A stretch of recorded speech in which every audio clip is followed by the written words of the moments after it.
Imagine you are 35.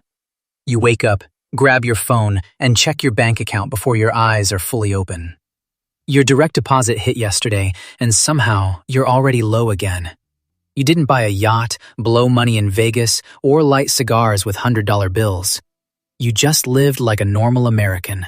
Rent, car payment, insurance, takeout, subscriptions, credit card minimums, a few Amazon orders, one small Target run that somehow turned into $180. And just like that, your paycheck got executed in broad daylight. You sit there, staring at the screen like a confused private on his first day at the front. You work hard. You're not lazy. You're not stupid. So why does it feel like money walks into your life, gets mugged, and disappears? Because nobody taught you financial literacy. Nobody taught you that making money and keeping money are two different wars, that income is not wealth, that a credit card is not free money, and that I can afford the monthly payment is how civilians bury themselves in debt with a smile on their face. Today, we fix that. This is financial literacy for beginners, not the soft TED Talk version, and not the skip your latte and become a millionaire fairy tale. This is the field manual. The basic rules that decide whether you build a bunker of assets or spend your entire life as a wage mule dragging a cart full of bills. I am Trench Dog. On this channel, we do not play rich. We build real financial firepower. We turn cash flow into cover, discipline into weapons, and boring decisions into long-term survival. Grab your notebook, hide your ego, and pay attention. Because being financially illiterate in America is like walking through a minefield in flip-flops. First lesson: you cannot control what you do not measure. Most people say, "I don't know where my money goes." That is not a mystery. That is negligence. Your money did not vanish into another dimension. It got sent out in tiny squads. Lunch, Uber, subscriptions you forgot existed, DoorDash because you were too tired to cook, random Costco overspending, impulse shopping because your brain wanted a dopamine snack. Then you look at your savings account like a crime scene and act surprised. You do not need a finance degree to fix this. You need visibility. For 30 days, track every dollar. Use a spreadsheet, an app, or the Notes app like a barbarian if you have to. Break it into categories: housing, food, transportation, debt, subscriptions, entertainment, and random garbage you'll regret by Friday. Once you do that, you stop saying, "I'm broke," and start saying, "I'm leaking." That's a much better problem, because leaks can be fixed. The next place beginners get slaughtered is spending. They think every expense is either necessary or harmless. Wrong. There are 3 categories: things you need, things that make life easier, and things you buy to impress yourself or other people. Food is a need. Delivery sushi because you had a stressful day is comfort. Buying a luxury SUV you cannot afford because everyone at work drives one is ego. And ego is the most expensive category in America. Ego is why people finance phones, pay $700 a month for a car while carrying credit card debt, and somehow make $80,000 a year while still living paycheck to paycheck. The mistake is not spending money. The mistake is calling every comfort item a necessity. This car is for safety. This vacation is for mental health. This subscription helps me relax. No, sometimes garbage is just garbage. Before every non-essential purchase, ask one question: is this improving my life or just soothing me for 5 minutes? That question alone will save you thousands. Now let's talk about budgets. People hear the word and act like they're being sent to a prison camp. A budget is not punishment. It is a battle plan. It tells your money where to go before chaos starts. Because if you do not give your paycheck a mission, the world will assign one for you. Ads will take it. Apps will take it. Convenience will take it. Your own impulses will take it. A basic budget should answer 5 questions. How much comes in after taxes? What are your fixed costs? What are your variable costs? How much are you paying toward debt? And how much are you building in savings and investments? Build it on your normal month, not your best month. Do not assume overtime. bonuses, or a sudden burst of discipline. Hope is not a budgeting strategy. Then comes the boring truth the internet hates. If you do not have an emergency fund, your financial life is made of cardboard. One car repair, one medical bill, one layoff, one rent increase, one bad month, and your entire wealth journey gets blown apart by reality. An emergency fund is not exciting. That is why it works. It is cash set aside for one job only, preventing small disasters from becoming long-term damage. For beginners, the mission is simple. Get to $1,000, then build toward 3 to 6 months of basic expenses. Not luxury expenses, survival expenses, rent, food, insurance, utilities, transportation.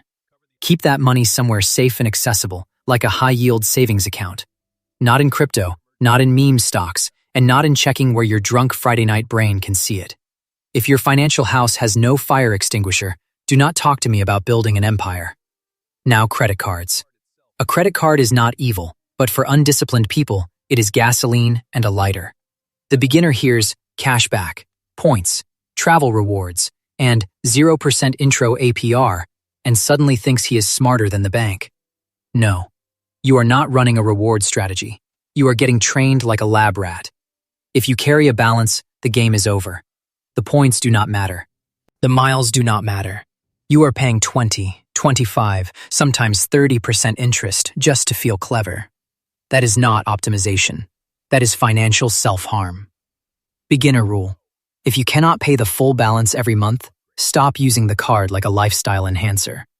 Credit cards are for convenience and protection, not for pretending your future paycheck already belongs to you. And let me say this clearly. If your emergency happens every month, it is not an emergency. It is your lifestyle. Debt is another place where people lose the plot. Americans love debt the way raccoons love trash. Monthly payment culture has melted people's brains. Nobody asks, can I really afford this? They ask, can I survive the monthly hit? That is how people end up financing furniture, phones, vacations, weddings, and chicken sandwiches. Here is the basic distinction. Bad debt buys things that lose value, disappear, or do nothing to improve your earning power. Credit card debt for consumption, auto debt on a car you stretched for, BNPL for random shopping, personal loans taken to maintain a lifestyle. That is bad debt. Potentially useful debt is debt tied to something that can improve your long-term stability or income, if handled carefully. Reasonable student debt for a valuable skill, a mortgage you can truly afford, business debt with real math behind it. But do not get cute. If the debt makes your life fragile, it is bad debt. I do not care how smart the spreadsheet looks. If one missed paycheck turns your life into a panic attack, your debt is not strategic. It is a trap. A lot of beginners also think financial success means having some money left over in checking. That is not wealth. That is leftover cash. Real financial literacy begins when you understand the difference between income, expenses, savings, and assets. Income is what comes in. Expenses are what goes out. Savings are what you manage not to destroy. Assets are things that grow, produce income, or hold value over time. If all you do is earn and spend, you are a machine. If all you do is save cash, inflation slowly eats you. If you buy assets, now you are building something. For most beginners in the US, that means getting familiar with very boring words. 401k, Roth IRA, index funds, high-yield savings, HSA if you qualify. Grown-up children say, I'll invest later when I make more. Adults say, I'll start now, even if it's small, because time matters more than intensity. That leads to the next thing people ignore because it feels slow. Compound growth. If you invest early, your money starts working. Then the gains start working. Then the gains on the gains start working. That is compound interest. It is boring in year 1, unimpressive in year 2, and feels pointless in year 3. Then one day you look up and realize discipline built something your motivation never could. That is why financially literate people start early, even with small amounts. Not because $100 a month is huge, but because starting late is expensive. The system wants you to think wealth is built through big wins, big flips, and dramatic intensity. Usually, it is built through repetition, automatic contributions, broad index funds, and years of not touching the machine. Wealth is rarely a fireworks show. It is more like pouring concrete. Then there is the silent assassin, lifestyle inflation. This one kills high earners. You get a raise, and instead of becoming stronger, you become softer. Better apartment, better car, better restaurants, better vacations, better furniture, better nonsense. Your income goes up, and your financial position stays exactly the same. One of the great American scams is that people mistake a nicer lifestyle for progress. It isn't. Progress is owning more of your future, not renting prettier illusions in the present. Every raise should improve your margin, increase your savings rate, and increase your investing rate. If every raise gets absorbed by lifestyle upgrades, you are not advancing. You are decorating your cage. And here is the part that hurts smart people most. They think money is a knowledge problem.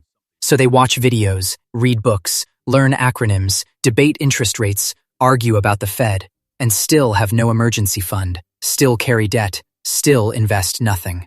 Because the problem was never information, it was behavior. Financial literacy is simple. Spend less than you earn, know where your money goes, avoid bad debt, build emergency reserves, buy assets consistently, and repeat this long enough to become difficult to kill. That is it. People stay broke not because this is hard to understand, but because it is boring to execute. Most people would rather feel smart than become secure. So what is financial literacy for beginners? It is not becoming a finance bro. It is not memorizing tax loopholes. It is not day trading from your phone while sitting on the toilet. It is learning the rules that keep you alive. Track your money, separate need from ego, use a budget, build an emergency fund, stop feeding consumer debt, start buying assets, let time do the heavy lifting, and do not upgrade your life every time your paycheck grows. That is the foundation. Without it, every dollar you earn is vulnerable. With it, even an average income can become a machine. You do not need to be brilliant. You need to stop being careless. You do not need to impress people. You need margin. You do not need a luxury car. You need options. You do not need more financial content. You need financial habits. The system loves financially illiterate people. It loves people who think a monthly payment means affordability, who confuse convenience with wealth, who work hard, spend fast, and die with subscriptions still active. Do not be one of them. Build your bunker now. Start ugly, start small, start boring, but start. Subscribe if you want briefings that make you richer instead of just making you feel inspired for 6 minutes. And now, I want to hear from you. What financial mistake hit you hardest? No budget, debt, lifestyle inflation, or pure denial? Write it in the comments. This was Trench Dog. Count your ammo. Fortify your position. Out.